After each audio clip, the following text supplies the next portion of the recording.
We're going to have time for questions and dialogue, which I'm sure all of you or some of you will have later. I'm going to introduce the speakers in the order in which they appear. And our first speaker,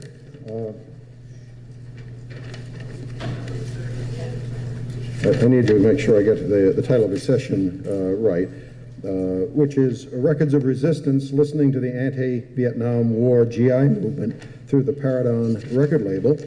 Our speaker is Jennie Williams. She is a graduate student studying ethnomusicology at Indiana University.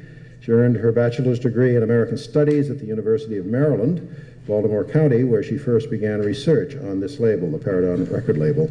As a singer and acoustic guitar player, Jennie's interest in American folk music led her to pursue a career in applied ethnomusicology. Jennie Williams. Thank you.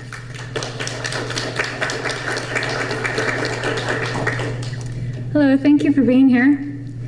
Today I will focus on an archival collection of anti-Vietnam War music that was produced and disseminated through the Paredon record label. These recordings are housed in the Smithsonian Folkways Archive. Such archival collections are important in many ways. For one, they give us an opportunity to listen to and read about a group of people who worked collectively a half a century ago to develop a community in protest of the U.S. military involvement in Vietnam. I argue that these records serve to educate listeners and to solidify groups within the GI movement at the time of production. Also, such publicly accessible archival collections continue to inform listeners about important events and perspectives in history. I initially was drawn to this topic through my work on the record collection alongside Dr. Theodore Gonzalez at the University of Maryland, Baltimore County. Our goal then was to identify the thematic attributes of each album for an ongoing research project on the Paredon record label. Today, however, I will focus on an analysis of two albums from the label, FTA, Songs of the GI Resistance from 1970, and We Say No to Your War from 1972. I will discuss how the liner notes from these albums serve important roles not only in the promotion of the GI movement at the time, but also to contextualize the music featured on the records. American musician and activist Barbara Dane and journalist Erwin Silber produced and published 50 record albums under the Paredon record label during the late 1960s through the early 1980s. Most of these albums feature musicians performing topical, protest, and traditional folk songs of their home countries in an effort to express resistance against oppressive forces, including imperialism and war. Each album is accompanied by a set of extensive liner notes that include photos, comics, and essays about the historical, political, and cultural contexts of the recorded music and poetry. Erwin Silber, Barbara Dane, and other individuals involved in the particular albums wrote these liner notes. You can see many of these album covers on this slide beneath the quote from the Smithsonian website that reads, "Paredon Records was part of a wave of cultural expression that accompanied the worldwide struggle for economic, racial, and social justice and national liberation of the mid-20th century.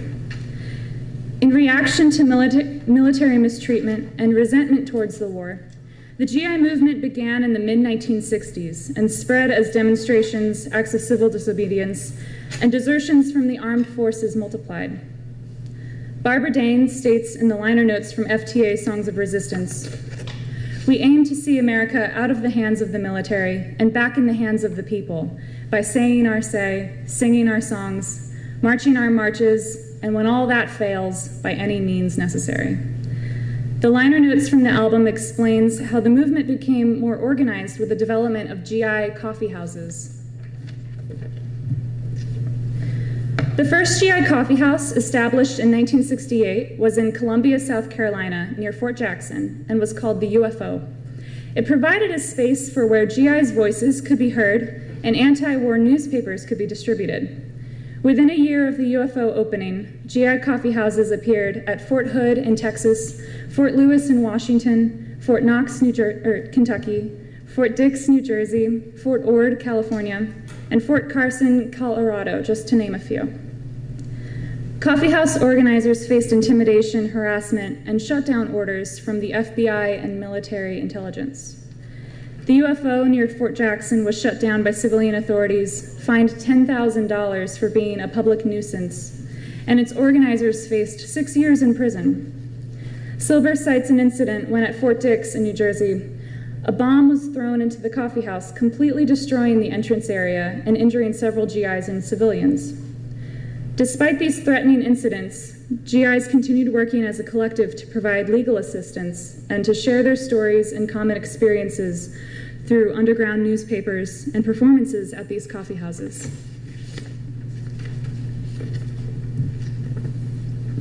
FTA, Songs of the GI Resistance, features songs sung by Barbara Dane with active duty GIs.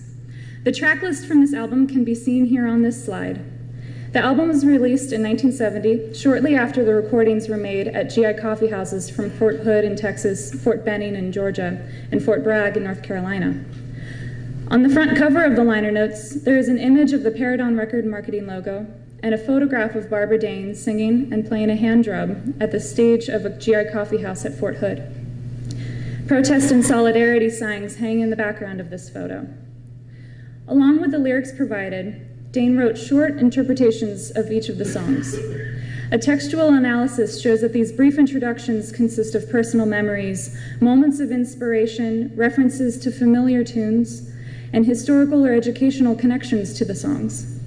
An instance of this is found in Barbara Dane's introduction to Go Tell It on the Mountain. Her introduction to the song Go Tell It on the Mountain can be seen here on this slide. It reads, "I first sang this song during the voter registration rallies of Freedom Summer, when dozens of us went to Mississippi, partly as a reaction to Robert Kennedy's suggestion as Attorney General that people not make freedom rides, which caused the violent reaction from uptight Southern whites of shootings, jailings, and burning of buses, but rather should register blacks and vote out those who would defy the Constitution. The song has an honorable history, all the way from slavery times, being made up of several parts of other songs popular among black people then." I'm going to play a short clip from this song to give you an idea of what this album sounds like. Who's that, children dressed in black? Let my people go. Must be the brothers fighting in the back. Let my people go. Why don't you go tell it on the mountain, over the hills and everywhere? Go tell it on the mountain to let my people go. The live recording done at this GI coffee house features Barbara Dane singing and evoking a sense of unity and solidarity for a crowd of what sounds like several GIs joining in with her during the choruses of the songs. In the liner notes, Dane wrote of how she had riled a crowd of Marines into an energized scene of clapping, stomping, and singing. Now we will turn our attention to the second anti-Vietnam War record, We Say No to Your War. This album was produced in 1972 and features songs written and sung by the Covered Wagon Musicians, who were active duty Air Force people stationed at Mountain Home Air Force Base in Idaho. Displayed on the front cover of the liner notes is an image of the Paredon Record marketing logo and a photograph of the crowd of people standing outside the base with picket signs that read Genocide and International Day of Protest. The names and military rankings of each of the members of the Covered Wagon Musicians are listed in alphabetical order beneath the photo. The liner notes include an introduction, an article written by Sergeant Mark Lane, and brief biographies of each of the musicians. Lyrics for each song are paired with interpretive introductions, as well as several more photographs and sketches. As was the case with many GI coffee houses at the time, Sergeant Lane wrote of how the Covered Wagon was threatened and attacked.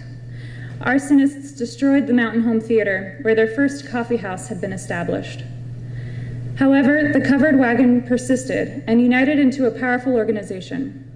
The GIs elected 4 Covered Wagon activists out of 6 delegates to the Idaho Democratic Nominating Convention, thereby establishing a strong political voice in governmental affairs.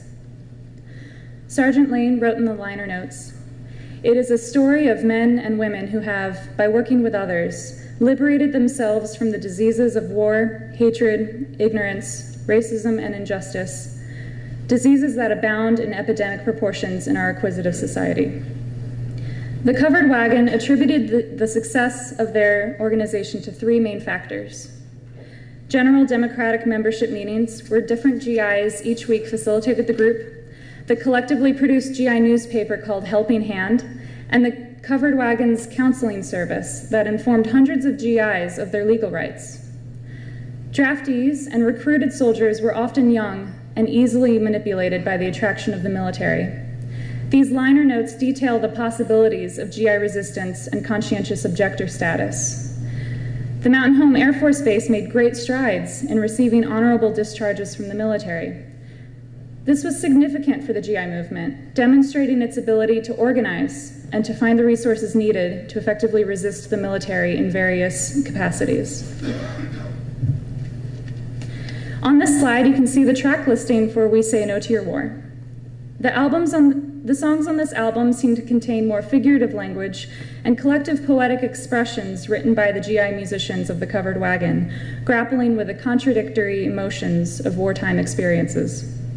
Feelings of doubt and hope within the GI movement are present in this album.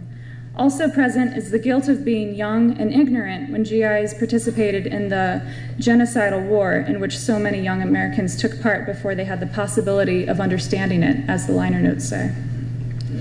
In addition to the more reflective songs, the Covered Wagon musicians wrote the Roadway 9. The Roadway 9 is a narrative song that served in the statewide campaign to win acquittal for the 9 Covered Wagon musicians in 1971, who were arrested for disturbing the peace outside a Roadway Inn where the Boise chapter of Commerce was honoring General Westmoreland. I will play a short clip of this song for you now. They came to seize the criminal. We pointed to the general. Take him before others died. He was in charge at Johnson's Reliance. So what do we want? Peace, not sorrow. When do we want it? Now, not tomorrow. In response to the Covered Wagon's ability to work the legal system in their favor, Sergeant Lane articulated, "The power to affect their destiny is in their own hands when they are organized."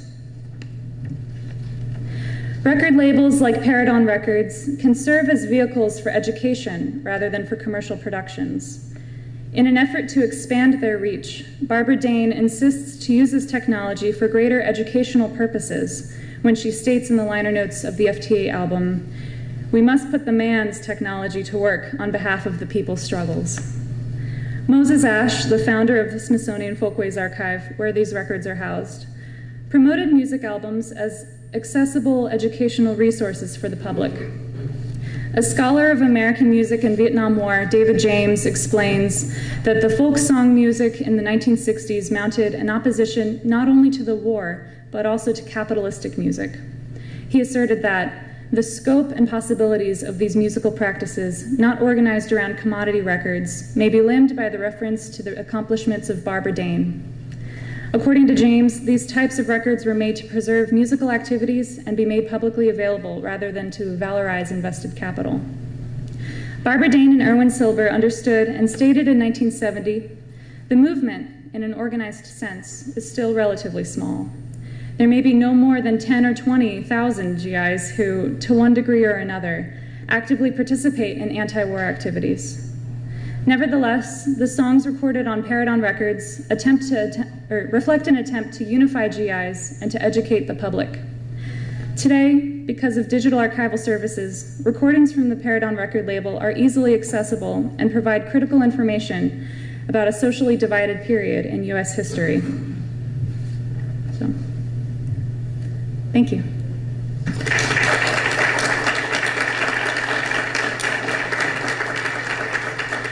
We have about 5 minutes for questions. If you have any questions for Jenny? Or thoughts. Or thoughts on the subject. Stories. Very interesting subject. Yes, in the back. Do we have any microphones for the audience? Yes. Oh, I think I can you hear that okay? No, we need to capture it for posterity. This is the Association of Recorded Sound Collection. So we try to preserve you forever. Be careful what you say.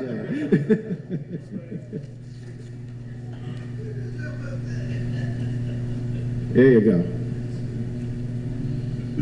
Thanks enough. Looks like I'm on. Okay. Thank you, Jenny, for that presentation. I'm just curious if you've made any.